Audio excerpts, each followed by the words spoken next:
laisse faire le clap.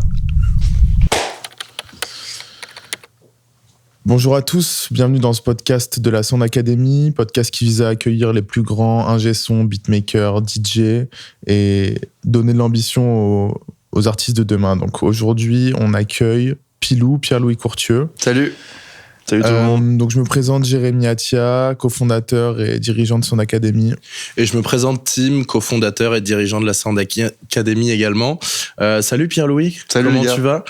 Bien et vous? Alors aujourd'hui, le but c'est de se plonger dans l'univers de la sonorisation live, Yes. métier qui est souvent invisible mais pourtant central dans l'expérience du public et des artistes. Bien sûr. Est-ce que tu peux commencer par me définir le métier d'ingé son live, Ouais. et puis ensuite on parlera un petit peu de comment t'es arrivé dans ce monde-là et ton parcours finalement. Carrément. Merci de l'invitation, les gars, déjà. Il y a premièrement, pas de merci d'être venu. je suis super content d'être là. Moi, c'est alors Pierre-Louis. On m'appelle Pilou dans le milieu. Je pense que personne me connaît sous le nom de Pierre-Louis. Je pense que même les gens savent pas que je m'appelle Pierre-Louis. Et c'est tant mieux. L'ingé son en live, alors en fait, c'est ingénieur, c'est quand même un abus de langage. On n'est pas tous ingénieurs. En tout cas, moi, je ne suis pas ingénieur. Technicien, souvent Voilà. on dit. On dit technicien sondier. Il y a quelques ingénieurs, évidemment, j'en fais pas partie. Ingénieur, c'est Bac+5. Mais voilà, alors nous, on s'occupe de la restitution en live de ce que peuvent nous donner des artistes. Il y a évidemment énormément de postes dans ces milieux-là. Ouais. On va de la personne qui fait le plateau, qui pose les micros, qui installe les artistes sur Rod, scène. c'est Rod ça? Alors non, Rod, c'est déchargement de camion. Oui, ok. C'est plutôt déchargement de camion et tout ce qui est manutention. D'accord. Et c'est un peu le par là qu'on commence. Moi, j'ai commencé par Rode, ce qui m'a amené à pouvoir bosser dans des plus grosses boîtes ensuite. Il y a du coup pas mal de corps de un métier. Il y a le plateau, la personne qui pose des micros, qui installe les artistes sur scène, qui place les retours. Donc, qui fait la mise en place. Ouais. Exactement. Il y a les personnes qui s'occupent de la HF, c'est-à-dire les hautes fréquences, tout ce qui est sans fil. Les micros, les ears. Il y a les personnes qui s'occupent de la diffusion, de la diff. On dit c'est les grosses colonnes, les grosses grappes, les linerets. Et ensuite, il y a les consoliers, donc pour le son, souvent pour les grosses OP, on est sur quelqu'un qui mixe la face, donc le mix pour le public, et la personne qui mixe les retours. Ce que je fais un peu moi, plus je fais plus de retours. Alors là, tu parles de manière plus générale dans des grosses productions, Ouais. mais il peut y arriver que sur des plus petites productions, il y ait une ou deux personnes qui s'occupent de L'ensemble de l'OP, ouais. toutes ces disciplines compartimentées sur des grosses prods. Sur les petites prods, ça On va peut être plus être polyvalent. Centralisé, quoi. Bien sûr. Faut être polyvalent dans ce métier. Mais il y aura toujours quelqu'un qui sera à la console et son assistant / la personne Voilà. qui fait le plateau et qui s'occupera de la HF et tout ça. Évidemment, plus c'est petit, plus on est polyvalent, ça me paraît... Ok. Voilà. C'est quoi ton parcours et comment t'en es venu à arriver? Je sais que toi, t'as un profil un peu plus institutionnel, t'as été formé en école, t'es pas un Ouais. autodidacte. Pas du tout. Donc dis-moi un peu, qu'est-ce qui t'a amené à aller dans ce domaine, plus que dans d'autres domaines de la musique, comme le beatmaking, l'ingénierie du son studio, ou voilà. Alors moi, de base, je suis musicien. C'est aussi pour ça que j'ai toujours voulu avoir un métier en rapport avec ce milieu-là. Je suis musicien, j'ai fait du piano, puis de la basse, puis de la guitare, de la chorale. Enfin, j'ai fait pas mal de trucs. J'ai toujours voulu être musicien. Et mes chers parents ont dit trouve un métier, mon gars. Du coup, j'ai dit ok, je serai ingénieur du son. J'ai dit le mot ingénieur à ce moment-là, puis je me suis vite rendu compte que je ne serais pas ingénieur. Et Ils ont kiffé ou ils ont pas kiffé au début? au début, comme tous les parents, ils se sont inquiétés en disant waouh, intermittent, tu vas crever la dalle, tout ça. Ils avaient pas complètement tort parce qu'au début, j'ai un peu crevé la dalle, on va pas se mentir. Ouais. Mais maintenant, je m'en sors mieux. Du coup, voilà, j'étais un musicien, j'ai toujours eu dans des petits groupes du lycée, tout ça. Tu faisais quoi comme musique? C'est du rock? Ouais, carrément. Moi, je suis beaucoup plus dans le rock. T'es le rocker. le rocker T'es le rocker de la famille, bande. Il a un petit Il y canard. a des bien sûr. archives sur Internet ou pas? Je te dirai rien. Il y a évidemment des archives sur Internet, vous pouvez aller checker Pilou sur tous les réseaux. Tout sera dans la bio, les amis. Tout sera dans la bio, bien sûr. J'espère pas tout, mec. Et pour vous, d'ailleurs. Du coup, voilà, j'avais pas un dossier de malade, j'étais pas très scolaire. J'ai redoublé ma première. J'ai quand même fait un bac S, mais j'ai quand même bien redoublé ma première. Et les appréciations, somme toute, relativement pas ouf. Voilà, pour être On très peut honnête. trouver ton relevé notes sur Internet? Jamais, fais pas ça. J'aurais bien aimé regarder ça. J'espère qu'on peut pas faire ça, d'ailleurs, j'en sais rien, non? Non, on peut normalement. pas. Ok, c'est merde. Du coup, j'ai essayé de... En fait, toutes les écoles publiques de son sont assez prisées et assez dures. Par exemple, pour rentrer à l'INA ou à Louis Lumière, pardon, sur 2000 demandes, il va y avoir 20 personnes de pris. C'est quand même quelque chose d'assez select. Donc, avec un bac S lambda, un redoublement et des appréciations pas dingues, tout le monde m'a dit non. Donc, je me suis retrouvé un peu le bec dans l'eau. J'ai fait une fac d'anglais à Paris 8 à Saint-Denis. Ah ouais. Je suis pas resté longtemps, je te le dis. Je suis resté bien un semestre. Et je suis rentré en fait en stage par le biais d'un ami de mon père qui connaissait quelqu'un qui faisait du studio de doublage. Je suis rentré là-dedans un peu comme ça, un peu par hasard dans le doublage. La personne qui était en poste là-bas a fait la SAE, l'école que j'ai faite moi. Donc je suis rentré dans cette école. C'est toujours un peu pareil, les écoles de son privé, c'est que tu rentres dedans facilement et t'en sors pas forcément avec énormément de bagages, et en fait c'est un peu ce que tu vas en faire qui est important. Vous me dites si je parle trop, hein. Ah non, Non, mais c'est parfait. Trop bien. Donc moi je me suis vachement investi là-dedans parce que c'était quelque chose que j'avais vraiment envie de faire. Je suis sorti de ça en faisant des courts-métrages étudiants à la perche, sans savoir trop comment j'allais vivre, parce que là c'était vraiment bénévole. Début pas payé, tu dois te débrouiller, quoi. Tu te débrouilles vraiment. Ok. Et j'ai eu la chance de rencontrer Cédric Laure, qui n'est plus de ce monde aujourd'hui, mais qui a été quelqu'un qui m'a vraiment mis le pied à l'étrier. C'est assez spécial. Dès que je le dis, les gens se marrent en général. J'ai fait du son dans le Poney.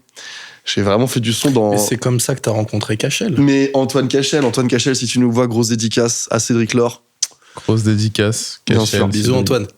J'ai rencontré Antoine Cachel là-bas, et on a fait pas mal de villes, de pays, en allant monter des boîtes sur le pourtour de la piste. Vous faisiez de la sonorisation sur ces events. Exactement. de cheval. Ouais. De cheval. D'équitation. D'équitation. Voilà, j'ai l'habitude de dire poney parce que c'est un peu fun, mais oui, on était sur des trucs plutôt gros à l'époque où Equidia était encore une chaîne de télé, ça ramenait pas mal de monde. Mm-hmm. Et c'est là qu'on a fait nos armes, hein, clairement. Je dis on, du coup, parce qu'avec Antoine, on a fait nos armes là-bas. Ça s'est fini parce que j'avais besoin, moi, de voir autre chose et de retrouver un peu ce côté musique que j'avais perdu. Et du coup, je suis ensuite rentré dans une boîte de road à Paris, qui m'a permis d'aller faire du roadisme, du roadie à Duchot Paris. C'est la première étape, ça, donc, dans le processus. C'est la manute. T'as pas besoin de prérequis, à part de savoir te lever tôt, de pas rechigner à la tâche et de décharger des camions à 3h du mat dans Paname, tu vois. Okay. Donc tout le monde peut le faire. D'accord. C'est vraiment un truc où je dis, t'arrives pas à te lancer dans le son, va faire du road, tu vas rencontrer des gens, tu vas aller dans les boîtes. Ça. Et ça te donnera une idée de comment ça peut se passer. Je suis allé du coup faire du roadie à Duchot, qui est une très grosse boîte de presta. Immense. Qui fait beaucoup de tournées. Les artistes français, hein, on va de Kobalade à Aznavour quand il était encore en vie. Chaka Ponk, Gojira. Les stades, les arénas, les stades, SCH, tout le rap français. C'est très formateur ce monde-là pour commencer. C'est dingue. C'est dingue. Je suis rentré avec avec un bagage technique qui était vraiment pas fou, et ils m'ont appris mon métier là-bas. Hein. Donc voilà, et Duchot, j'ai quitté Duchot, j'ai un peu monté les échelons à Duchot jusqu'à finir responsable de l'équipe son. Et je me suis rendu compte à ce moment-là que j'avais vraiment changé de métier, que j'étais devenu manager plus que sondier. Et je me suis dit, il est temps de reprendre. Ah ouais, ça te manquait cet aspect technique? Ouais. Moi, je voulais être confronté au truc et faire du son, quoi. C'était vraiment ça qui me faisait kiffer. Et être manager, c'est un tout autre métier. Vous qui dirigez une boîte maintenant, vous devez savoir que c'est pas non plus simple tout le temps de bosser avec des... C'est vrai que souvent les débuts nous manquent. Cet aspect plus créa, brainstorm. Ouais, voilà. Après, c'est plus, en fait, tu vérifies que la personne fait bien son travail une fois lui avoir appris qu'est-ce que c'est son travail, et c'est juste du management, quoi. Et parfois, t'as moins ce côté, tu fais plus ton métier après. C'est ça. C'est ça qui... Le management, il faut avoir un côté humain, mais au-delà de ça, il faut emmener les gens vers ce que tu attends d'eux, tout en qu'ils aient l'impression de le faire de leur plein gré. C'est quelque chose que j'ai un peu eu du mal avec ça. Je suis retourné à la technique pure et dure en intermittence. Et du coup, maintenant, ouais. Et alors maintenant, j'étais intermittent jusqu'à il y a 15 jours, et il y a une des personnes chez qui j'ai fait mon premier stage aux 2 pièces cuisine du Blanc-Ménil, qui est maintenant l'espace culturel musique et danse du Blanc-Ménil, a eu un petit pépin et m'a demandé est-ce que tu peux me remplacer à la volée, et ça fait 15 jours que je suis là. Avant ça, t'étais à l'opéra, il me semble, non? Alors, l'intermittence m'a amené à l'opéra, j'ai fait 3 mois les retours sur un ballet. le ballet Red Carpet de Hofesh Schechter. Ouais.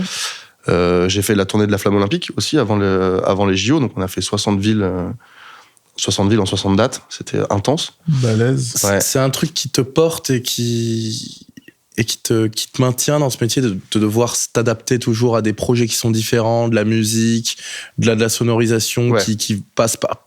Est-ce que c'est quelque chose qui aujourd'hui te fait continuer dans la chose, qui te retient? Bah tu t'ennuies pas, c'est sûr que chaque jour est différent, chaque semaine, parce qu'on a des OP qui durent plusieurs jours. Mais tu t'es jamais fixe dans un bureau à faire la même chose tous les jours. Puis on passe de la Défense Arena à Bercy à une date au stade Pierre-Mauroy à Lille, des montages de Taratata. J'ai quand même vu des artistes de dingue. C'est quoi les meilleurs artistes pour lesquels tu as travaillé aujourd'hui? Pour lesquels j'ai travaillé. Moi, dernièrement, j'ai bossé pour Kokomo, qui est un groupe de Nantais à l'Olympia. Dinguissime, j'ai adoré, l'équipe trop bien, le musicien trop bien, c'est du rock, ça m'a paru de fou. J'ai fait aussi Alyosha Schneider il y a peu de temps. Je dis que ce que j'ai fait il y a peu de temps parce que sinon il faudrait que je réfléchisse un peu. Alyosha Schneider, il est acteur également, non? Alors c'est son frère. Vassili Schneider. Ils sont 5 Schneider, c'est tous des tueurs. Il y a Nils Schneider. Nils, Vassili, Alyosha. Putain, je suis désolé, les Schneider, j'en oublie 2. Romy Schneider. Bah non, du coup. Mais il y en a 2 autres. Merde. Nils, j'allais dire Vadim, je crois. Ok. Bon. Ok, mais ils sont tous soit dans la musique, il y en a un qui est batteur, Alyosha, il est chanteur, Vassili, il a joué dans le Comte de Monte Cristo. Mais c'est des tueurs. Ils y arrivent tous, et c'est surtout des gens qui ont une profonde sensibilité artistique, je trouve. Ils sont pas là par hasard. Voilà, c'est pas des pistonnés. On pourrait se dire 5 frères qui réussissent. Il y a un truc derrière, un producteur, les parents. Et en fait, quand tu les rencontres, tu te dis ah ouais, putain, c'est normal en fait. C'est des tueurs. Quoi. On dit souvent que le technicien live, AG live / technicien live, c'est le mec derrière la console qui appuie sur les boutons. C'est la perception qu'a le public de ce métier. Concrètement, qu'est-ce que c'est ton rôle dans le processus artistique ? Qu'est-ce qui fait la différence entre si tu fais bien ton taf ou si tu fais mal ton taf? Faut bien prendre en compte qu'il y a plusieurs tafs. C'est que des fois, tu vas sonoriser une conférence où il y a juste des micros et c'est de la technique pure. Il faut juste gérer des fréquences, gérer que la voix soit intelligible et envoyer des flux qu'on appelle des flux, mais genre un LR, un gauche-droite, à un streaming, un record. Tu dois savoir de quoi je parle. Un streaming, un record. Parce que Tom à la prod, qui est notre ingé voilà. Il y a des ingés aussi. Top ingé son d'académie. Justement, il y a un mec derrière la console là-bas. Mais du coup, on t'écoute. Il y a plusieurs boulots, voilà. Dans ce processus-là, il suffit, c'est évidemment plus compliqué que ça, mais il faut juste être hyper organisé, sûr de ce que tu fais et techniquement solide. Quand tu fais de la musique, c'est là que en fait tu vas avoir beaucoup plus d'importance dans le processus créatif de l'artiste que tu vas sonoriser. C'est toi qui vas même des fois décider de la couleur du show. Il y a des artistes qui même envoient des séquences depuis la console. Sur des plus grosses prods comme SCH, il y a quelqu'un qui est aux séquences, qui a l'Ableton devant les yeux. Et des fois, le mec, il va dire on repart sur le refrain, c'est à toi de le suivre, de louper des trucs en live et tout. Et donc, ça a une importance de fou. Ne serait-ce que pour le déclenchement de l'autotune. Ça a une importance de fou. Moi, justement, je pense au rap. Ouais. Vu que nous, on vient de là, etc. Mais tu sens qu'il y a une problématique pour suivre les artistes rap, les interprètes rap sur scène, vu qu'il y a des aigus, des graves, de l'autotune et qu'il faut s'adapter. Et ça doit être un taf, mais... C'est plus facile de bosser avec des rappeurs ou des DJ ? Je vais pas me faire que des copains là. Dis ce que tu veux. Je pense. Safe place. Ouais. Et puis surtout, ça n'engage que moi. Ce que je dis, il y a des grandes lignes où je pense que les gens sont d'accord avec moi. Tu représentes tous les techniciens live. Ça engage toi et tous les techniciens. Je n'ai pas la pression du tout. Non, bien sûr, ça n'engage que toi. Ouais. J'aurais tendance à dire que c'est plus simple de bosser avec des DJ. Des très bons DJ, ils vont t'envoyer un gauche-droite. Toi, t'as juste à caler ta diff. Leurs sons, ils sont normalisés. Je parle des Guetta, des Mosiman en ce moment qui est en train d'exploser.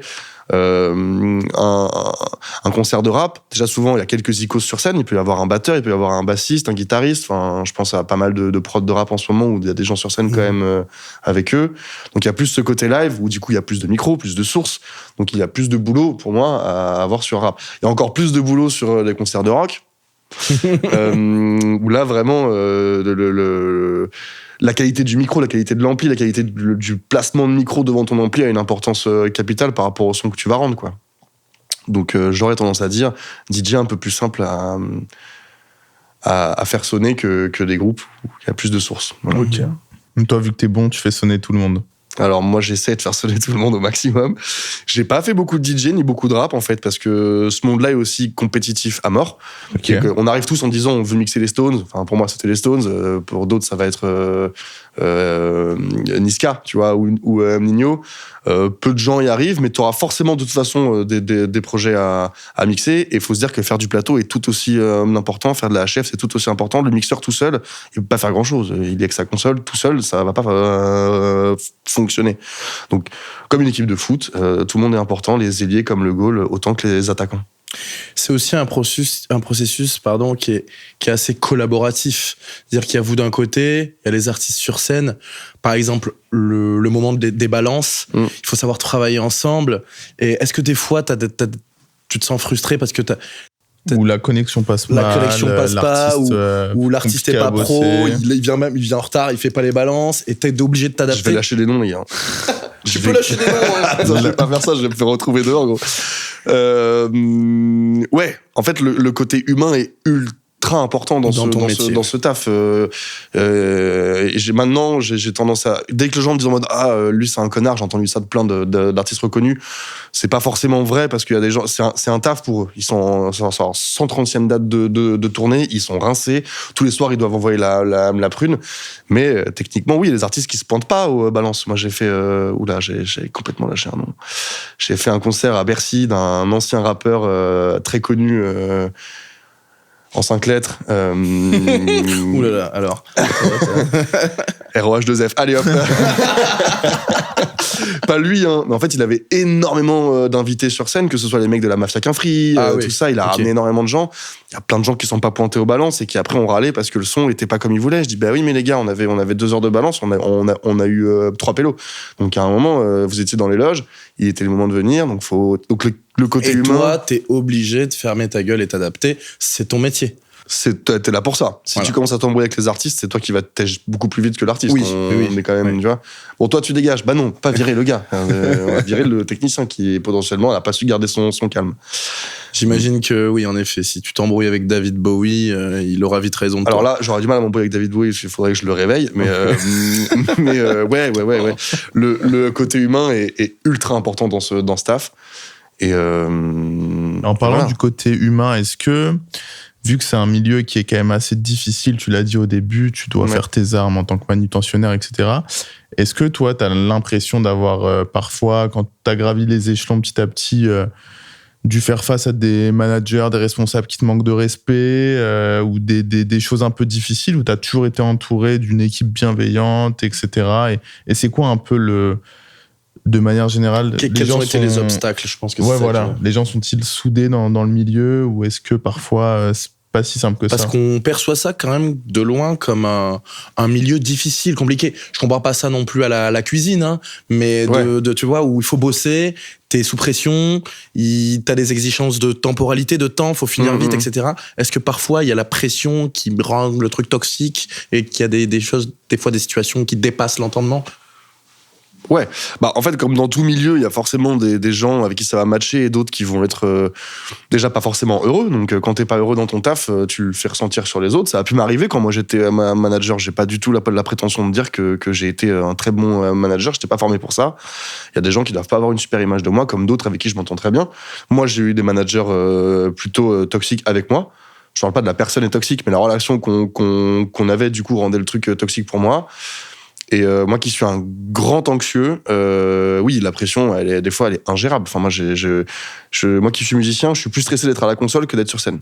C'est quand même assez paradoxal. C'est-à-dire qu'à la console, t'es derrière, quoi. Je suis derrière, mais Tu vois, j'ai mixé à l'Olympia, j'étais avec Jimo, enfin j'ai fait pas mal d'humoristes, et quand il y a un truc qui est à l'Olympia, t'es au milieu de la salle. Donc quand tu vois des visages qui se retournent vers toi, quand tu vois les visages des gens, t'es dans la merde.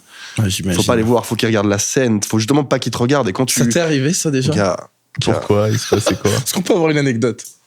Une anecdote, la tournée de la Flamme Olympique, la Flamme arrive, est en train d'arriver, donc il y a les caméras, il y a France 2, il y a tous les gens autour de la dalle, je sais pas si vous avez dû voir des images, oui, je pense, oui, de ce truc-là. Bien sûr. Et dans la régie, on avait un enfant qui s'était assis sur on appelle ça une power box, mais c'est la boîte de jus en fait, où on arrive en 32 tri et qui redistribue en 32 mono et en PC16. Et le gamin, avec ses petits pieds, quand il faisait comme ça, il y avait le bouton poussoir et donc le gamin, à force de balancer les jambes, a tapé sur le bouton poussoir, ça a coupé tout le son. Et là, on attend en fait ma console sans jus, quoi. C'est comme si toi, ta console, tu te rends compte qu'il n'y a plus de lumière, tu vois. Plus de lumière sur une console, t'as chaud. Et du coup, tout le monde se retourne vers nous, moi et mon collègue, on est dans... Ah, l'enfant, on peut pas l'engueuler, l'enfant. Et quelqu'un l'a posé là, il est pas monté tout seul, tu vois. Donc ça a été un grand moment de solitude. De solitude, ouais. Pour la Flamme Olympique. Genre, ça passe mal. Ça passait à la télé et tout. Tu vois ce bruit? Ça a fait ça, mec. Oh non. Ça, l'Olympia, il n'y a pas eu de couilles à ce moment-là sur l'Olympia, mais t'es hyper stressé, quoi. C'est une salle mythique, il y a un artiste qui attend de toi que tout roule. L'artiste, il joue sa vie. Bon, Jimo est très cool, on va pas se mentir. C'est pas le mec le plus sous pression que je connaisse. J'imagine, non. Mais il y a d'autres gens, ils jouent leur vie, quoi. Moi, je sais que quand je suis sur scène, j'attends du son 10, s'il y a vraiment un problème dans le son, je vais l'avoir mauvaise parce qu'on se défend, là. En fait, on défend nos idées et notre musique. T'as envie de retranscrire ça comme il faut, tu vois. Attends, j'en cherche une autre quand même, parce qu'il y a forcément quelque chose d'autre qui s'est passé. Bon, Antoine Cachel, elle est pour toi. Un hymne qui part pas. Une compétition de cheval internationale. Et maintenant, l'hymne de la Belgique. Et là, le silence est long et pesant, mec. Il fait 200 kilos. Et pourquoi l'hymne? Parce que mon ordi l'avait frisé. Et j'étais en mode... Et là, en plus, tes idées, elles se tapent entre elles. Tu sais plus comment réfléchir. T'as fait quoi, du coup? Tu as chanté l'hymne. En fait, j'aurais pu chanter l'hymne français, mais l'hymne belge, vas-y. Let's go. Ouais, c'est très simple. Afro. Yes, let's go. Cancel direct. J'avais pas l'hymne belge sous la main dans ma tête. Donc il est juste pas parti le temps que tu rallumes ton ordi, quoi. J'ai appuyé 3-4 fois et en plus, non, je suis allé sur YouTube, j'ai tapé et ça a relancé le truc. Mais le mec a quand même l'a répété 3 fois et là tu sens les regards. Puis dedans même, on est avec les juges à ce moment-là, donc ouais. Ça va? Tout se passe bien? T'es en mode... Tu commences à parler une autre langue. Quoi. Ok. Hyper intéressant et divertissant. Je fais de mon mieux, je suis au max. Moi, j'aimerais revenir un peu sur la perception du métier, qui est un métier quand même hyper important, sur lequel tout repose lors des prestations. Est-ce que tu trouves qu'il y a un manque un peu de reconnaissance du métier? Est-ce que tu penses qu'il faudrait faire évoluer les mentalités pour qu'il y ait justement un peu plus de reconnaissance, que ce soit par exemple financièrement, que les ingés, les techniciens soient mieux rémunérés? Comment tu vois la chose? Alors déjà, oui, plus d'argent, bien sûr, tout le temps. À toutes les heures. Mais évoluer les mentalités, je sais pas, j'ai l'impression quand même qu'on est assez représenté. Il y a toujours des artistes qui remercient pas leurs techniciens à la fin de leur concert. Ouais, ce que je te dis, la majorité des artistes avec lesquels tu bosses quand même te remercient en général. Bah ouais. Il y a toujours un merci à l'équipe, ou des fois il y a un merci Pilou. Là, t'es heureux parce que tu te dis, ok, j'ai ma place aussi sur scène, parce que sans nous, il n'y a pas les artistes. Sans les artistes, on n'existe pas. Donc il y a un truc d'échange qui est super important. Il y en a qui le font pas, donc si je peux faire passer un message vraiment engagé, remerciez vos techniciens, parce que remercier les techniciens, c'est hyper important, et nous c'est l'éclairage de la journée, quoi. On se dit putain, on n'a pas fait ça pour rien, on est reconnu, et tout. C'est clair.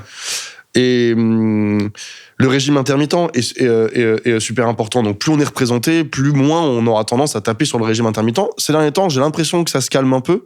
Mais dans tous les gouvernements, il y a eu un moment où on a remis en cause ce système. Alors et en fait, vital, le système intermittent, c'est juste pour prendre en compte qu'on ne fait pas que tourner. Il faut que les artistes composent, il faut qu'on se repose. C'est primordial pour promouvoir la culture. Bien sûr, on est des chevaliers de la culture. Et ce évidemment. système. Ah oui. et qu'il y a une part de la vie d'un artiste qui est dans la composition, dans la recherche, de se nourrir de choses qu'il peut voir. C'est ce que disait l'invité juste avant.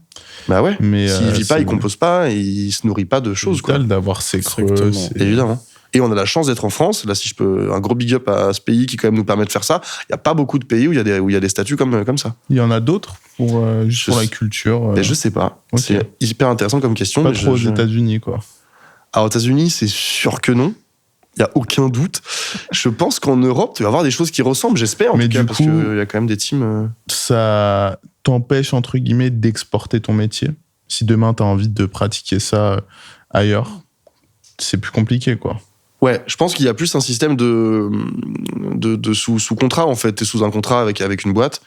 Et du coup, ça te permet de bosser pour cette boîte sur des OP, comme ce que fait un peu du show. Ouais. Ça t'est arrivé, toi, de bouger à l'étranger pour... Un peu avec le cheval. J'ai fait pas mal de Hollande. Hollande, Belgique, du coup. Bah, grave. Antoine bougeait beaucoup en Arabie Antoine bougeait un peu plus que moi. Salut. Antoine, tu as toujours été privilégié. J'étais un peu jaloux à ce moment-là parce qu'Antoine faisait New York, faisait Mostaganem, faisait tout ça, et moi j'allais en Hollande. Tu faisais Quimper. J'allais à comment ça s'appelle, Valkenswaard, Cyber.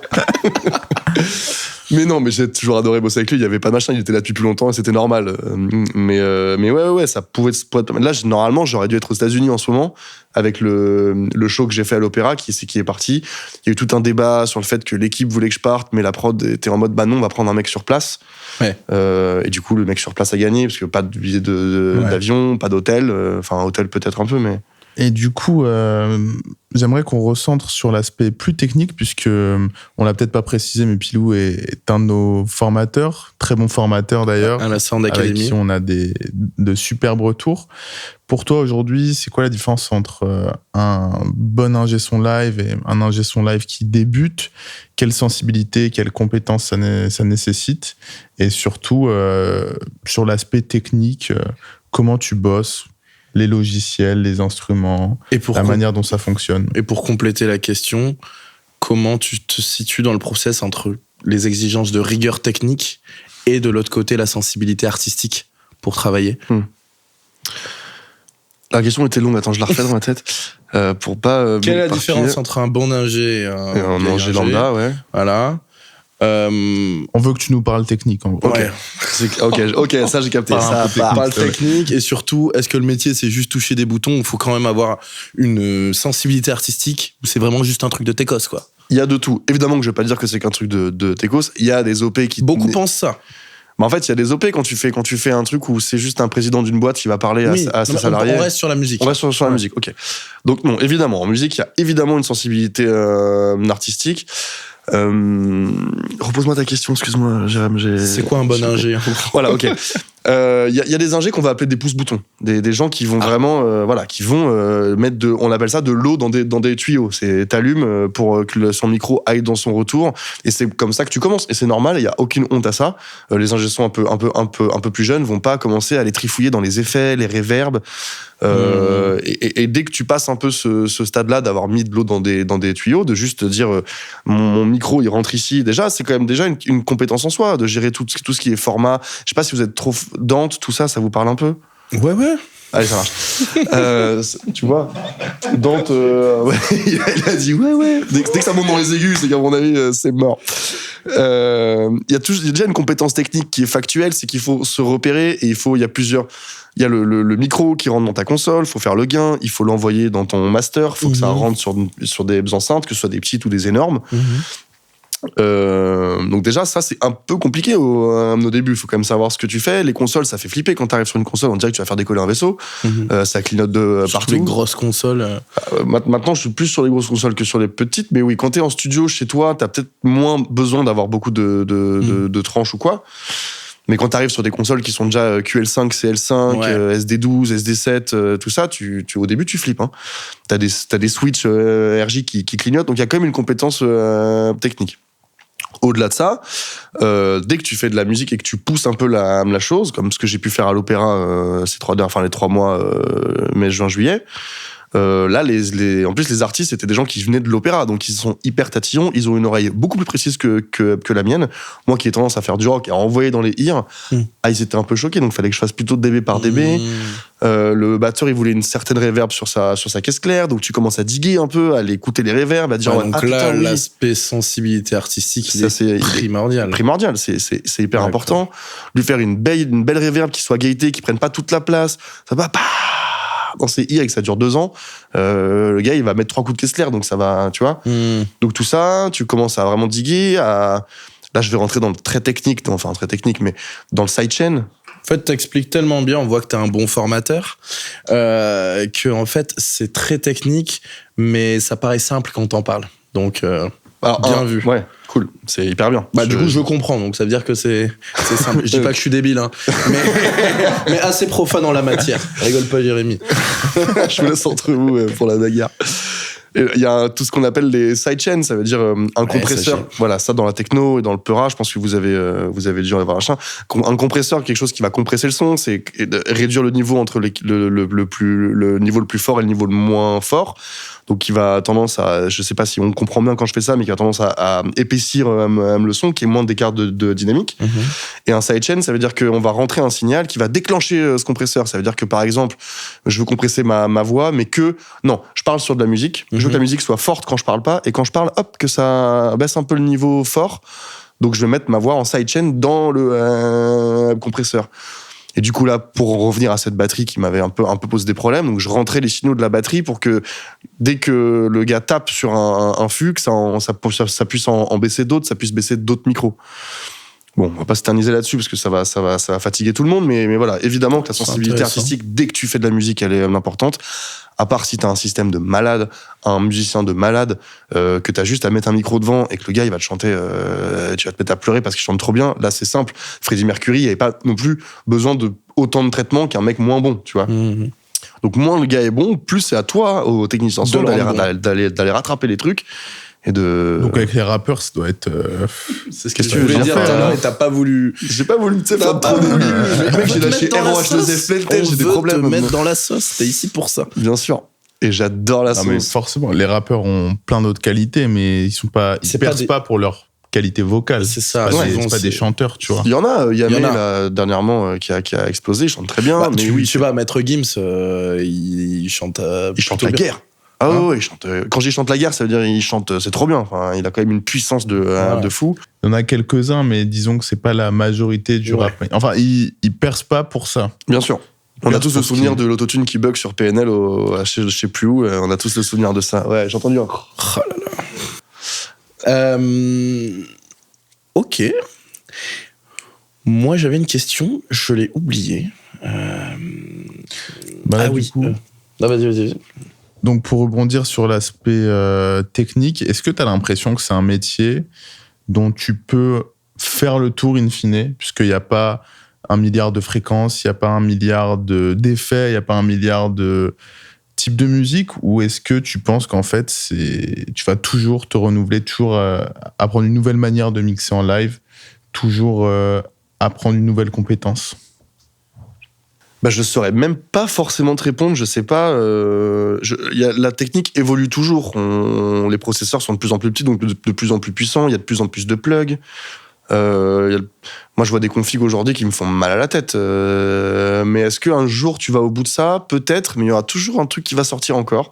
Et donc tu vas les diguer. Et donc pour moi, je pense qu'il y a pas de fin. Tu peux te réinventer. Tu peux aussi trouver la formule qui marche et l'appliquer.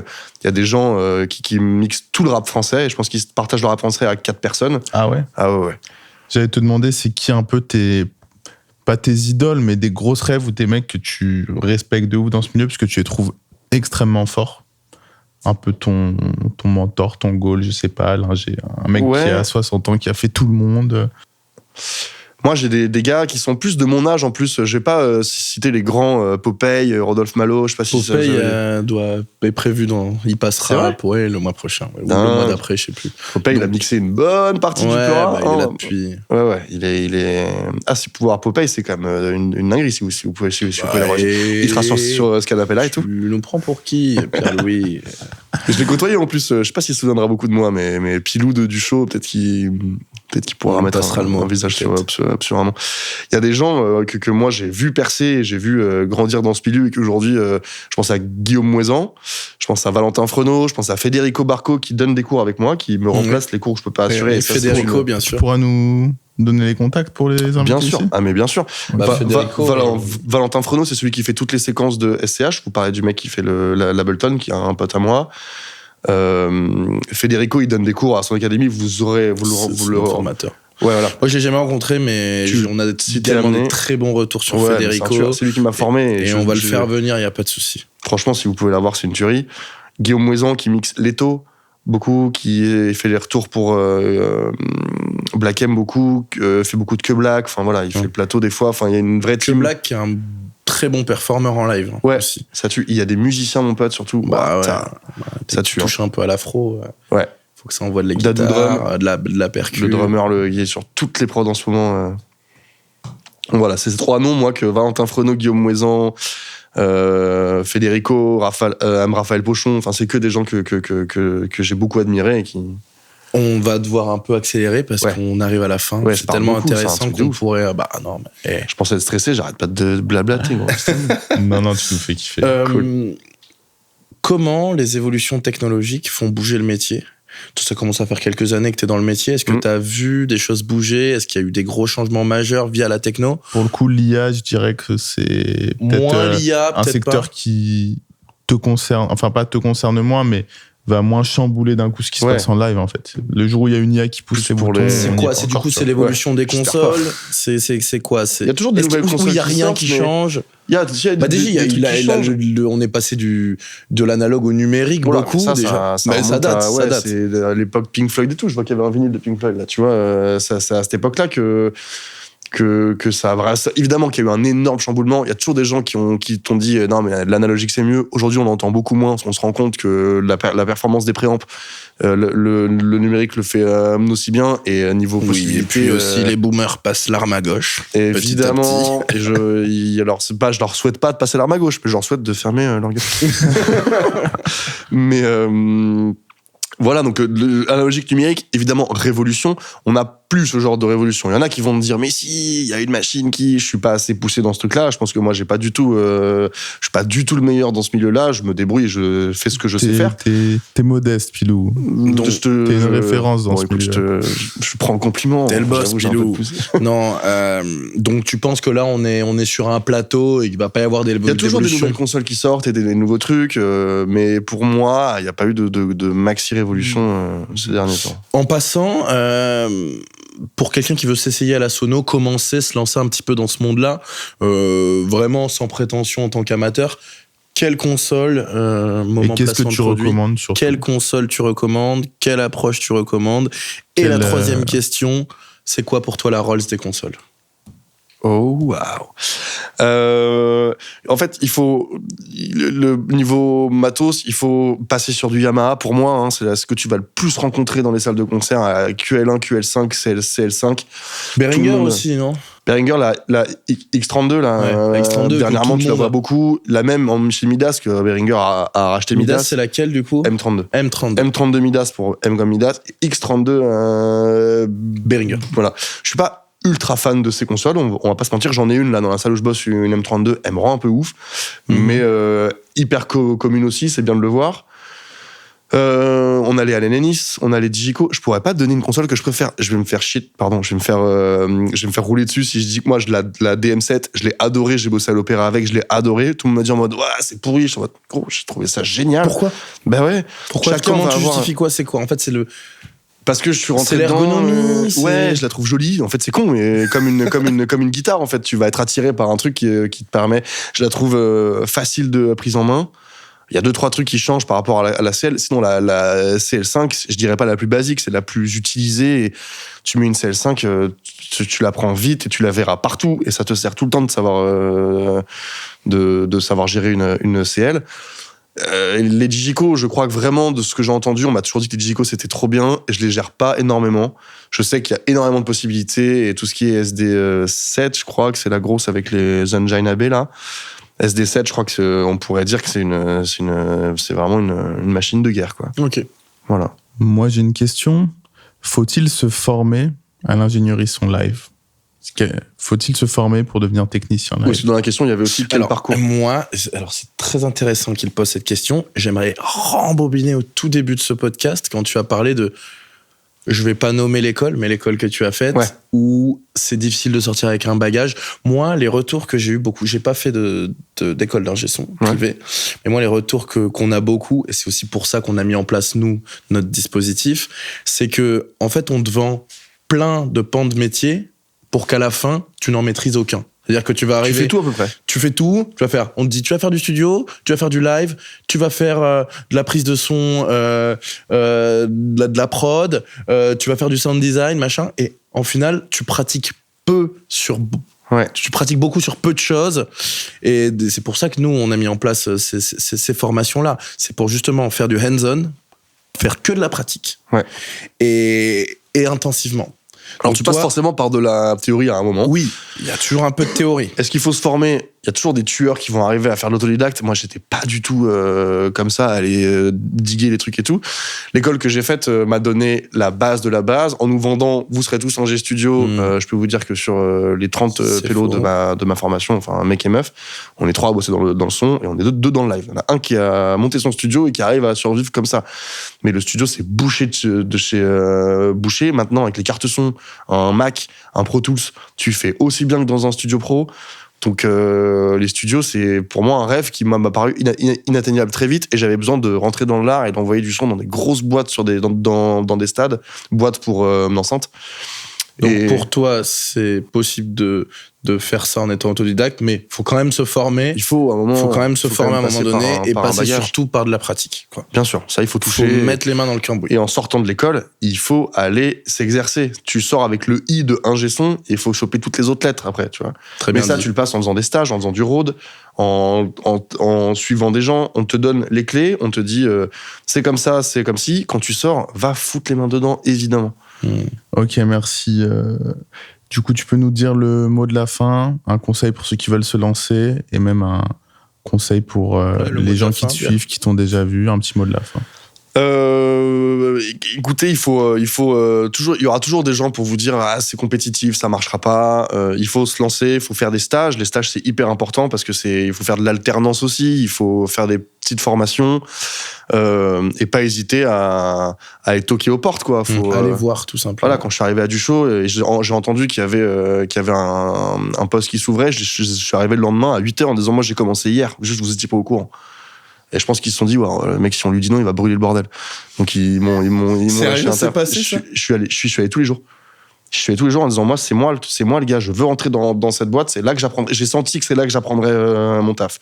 Quand j'ai vu marqué téléphone sur un ampli, enfin sur un fly, ou quand j'ai vu marqué Chaka Ponk sur un autre, je suis en mode, ok, c'est ici que ça se passe. Faut être à côté du passe-plat pour choper un bout de poulet, frère, tu vois. D'accord.